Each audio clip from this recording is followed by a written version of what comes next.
Price blew a fastball by the batter to end the inning, and a commercial intervened, hauling Evers back to the present. His pork chop was tough as a catcher's mitt.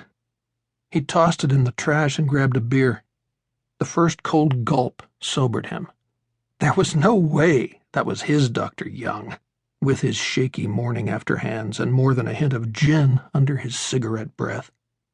Nowadays they'd call his condition PTSD, but to a kid at the mercy of his instruments, it didn't matter.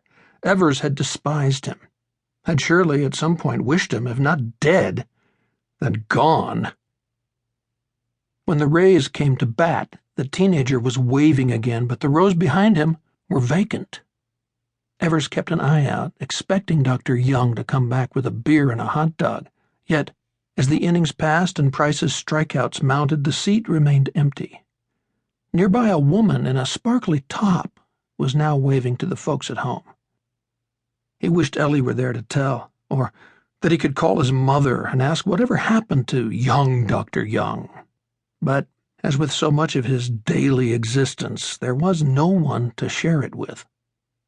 More likely than not, the man was just another old guy with nothing better to do than waste his leftover evenings watching baseball, only at the park instead of at home.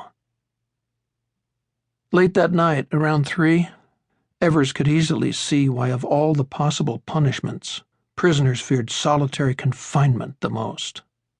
At some point a beating had to stop, but a thought could go on and on, feeding and then feeding on insomnia. Why Dr. Young, who he hadn't thought of in years? Was it a sign? An omen? Or was he, as he feared he might when they told him Ellie had died, gradually losing his grip on this world? To prove those doubts wrong, he spent the next day running errands around town, chatting with the clerk at the post office and the woman at the circulation desk of the library. Just small talk, but still, a connection, something to build on. Like every summer, Pat and his family had taken off for the Cape and Sue's folks' place. Evers called their machine anyway and left a message. When they came back, they should really get together. He'd love to take them all out to dinner somewhere, their choice, or maybe a ball game. That evening, he prepared his dinner as if nothing had happened, though now he was very aware of the time and ended up rushing his grilled chicken so he could catch the first pitch. The Rays were playing the Mariners again, and again attendance was sparse, the upper deck a sea of blue. Evers settled in to watch, ignoring where the pitch was, focusing instead on the third row, just to the left of the umpire. As if to answer his question with a cosmic Bronx cheer, Raymond, the team's mascot, a creature with blue fur not found anywhere in the natural world, flopped across the seats, shaking his fist behind Ichiro's back. "You're going shack wacky," Evers said. "That's all." The Mariners' ace, Felix Hernandez, was going for them, and King Felix was on. The game was fast.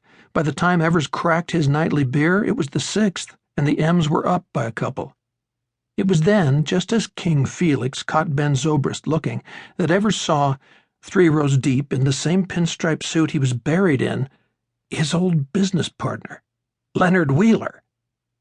Leonard Wheeler, always Leonard, never Lenny, was eating a hot dog and washing it down with what ESPN SportsCenter smartasses were pleased to call an adult beverage. For a moment, too startled for denial, Evers defaulted to the outrage the merest thought of Wheeler could call up from his gut even now. "You controlling son of a bitch!" he shouted, and dropped his own adult beverage, which he'd just been bringing to his lips.